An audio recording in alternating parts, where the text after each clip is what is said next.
ये 12 जून 2025 की दोपहर थी। मौसम साफ था, सूरज निकला हुआ था। भारत के अहमदाबाद एयरपोर्ट पर एयर इंडिया की फ्लाइट AI-171 लंदन की उड़ान भरने के लिए तैयार खड़ी थी। बोइंग 787 ड्रीम लाइनर जदीद तरीन टेक्नोलॉजी से लैस, पायलट्स तजुर्बाकार, सब मामूल के मुताबिक। लेकिन टेक ऑफ के चंद ही लम्हों बाद सब कुछ बदल गया। जहाज ने टेक ऑफ किया और सिर्फ 650 फीट की बुलंदी पर दोनों इंजन बंद हो गए। जी हाँ, दोनों इंजन। जहाज काबू से बाहर हुआ और कुछ सेकंड बाद एक रिहायशी इमारत पर गिरकर तबाह हो गया। 242 मुसाफिर, जिनमें बच्चे, बुजुर्ग, अमला, सिवाय एक खुशकिस्मत मुसाफिर के, सब जान की बाजी हार गए।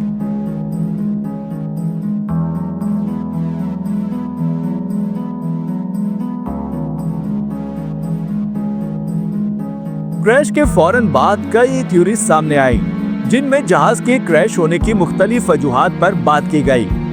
मगर जब कॉकपिट वॉइस रिकॉर्डर और ब्लैक बॉक्स की तफसीलात सामने आई तो सब हक्का बक्का रह गए। पता चला कि परवाज के फौरन बाद जहाज के फ्यूल कंट्रोल स्विचेस खुद ब खुद कट ऑफ पोजीशन पर चले गए। इसका मतलब इंजन्स को फ्यूल की सप्लाई बंद हो गई। और जब को पायलट ने पायलट से घबरा कर पूछा कि आपने फ्यूल कट ऑफ किया है, तो पायलट का जवाब था, मैंने नहीं किया। मगर डेटा रिकॉर्ड कहता है फ्यूल को कट ऑफ पायलट नहीं किया। टेक ऑफ के वक्त जहाज की स्पीड को बढ़ाने और कंट्रोल करने वाले थ्रस्ट लीवर्स के बिल्कुल करीब मौजूद होते हैं फ्यूल स्विचेस। लेकिन जरा ठहरें, इन स्विचेस को कट ऑफ करना इतना आसान नहीं, या यूं कहें कि इन्हें गलती से कट ऑफ नहीं किया जा सकता।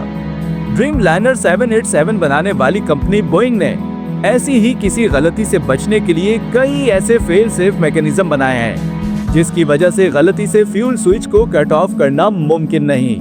ये स्विचेस स्टॉप लॉस मैकेनिज्म से लैस होते हैं, जबकि इनके दोनों गिर्द गार्ड ब्रैकेट्स भी मौजूद होती हैं, ताकि किसी भी किस्म की गलती की कोई गुंजाइश बाकी ना रह जाए।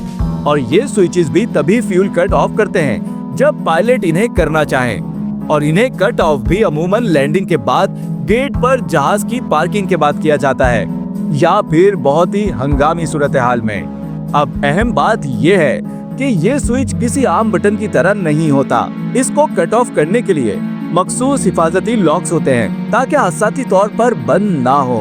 तो ये सवाल है, पायलट ने जानबूझकर ऐसा क्यों किया? क्या वो ज़हनी दबाव में था, या वो नाअहल था, या बात कुछ और थी? यहाँ से कहानी का रुख बदलता है, क्योंकि इस पायलट का बैकग्राउंड आम नहीं था। Captain Sumit Sabharwal 15,000 flying hours का तजुर्बा रखते थे, लेकिन हालिया महीनों में उसका ताल्लुक एक मखसूस गिरोह से जुड़ता दिखाई दे रहा था। वो गिरोह जो देशभक्ति और हिंदुत्व के नाम पर हर भारतीय इदारे पर असरअंदाज होता दिखाई दे रहा है। एयर इंडिया और इसके ज़ेली इदारों में अब ऐसे लोगों को तरजीह दी जा रही है जो मोदी हुकूमत से वफादार हों और हिंदुत्व नजरिए के मानने वाले हों। पायलट बनने की काबिलियत से ज्यादा अब ये देखा जाता है कि आपकी सोच क्या है, नजरिया क्या है, और आप हिंदुत्व के कितने करीब हैं। ऐसे में पायलट से किसी भी किस्म के सही फैसले की उम्मीद रखना अपनी जान से खेलने के मुतरादिफ है। और इस बदकिस्मत फ्लाइट और इसके मुसाफिरों के साथ भी ऐसा ही कुछ हुआ, जब न जाने की सोच के साथ कैप्टन सुमित सबरवाल ने फ्लाइट टेक ऑफ होते ही फ्यूल स्विचेस को कट ऑफ करके 241 जानों को मौत की वादी में पहुंचा दिया। रिपोर्ट से पता चला कि इस तैयारे में पहले से फनी मसाइल भी मौजूद थे, जिन्हें छुपाया गया। एयर इंडिया एक्सप्रेस ने मेंटेनेंस लॉग्स में झूठ लिखा। GDCA, जो भारत का एविएशन रेगुलेटर है, उसने अहमदाबाद एयरपोर्ट पर परिंदों से होने वाले 462 वाकियात को नजरअंदाज किया। आखिर ऐसा क्यों? क्यों हर चीज को तेज रफ्तार विकास के नाम पर चलवाया जा रहा है? टेक ऑफ वक्त पर हो, चाहे सिक्योरिटी चेक हुई हो या नहीं। अब सिर्फ भारत की बात नहीं रही।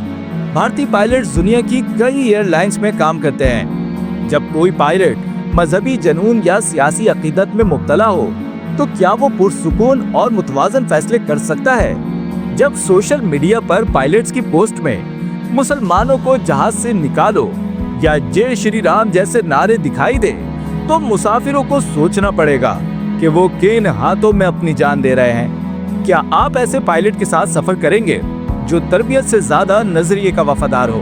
241 लोग मर गए। सवाल ये नहीं कि क्यों मरे, सवाल ये है कि क्या हम अगली परवाज में जिंदा वापस आएंगे। अगर आपको हमारी वीडियो पसंद आई तो प्लीज लाइक, शेयर और कमेंट करना ना भूलिए।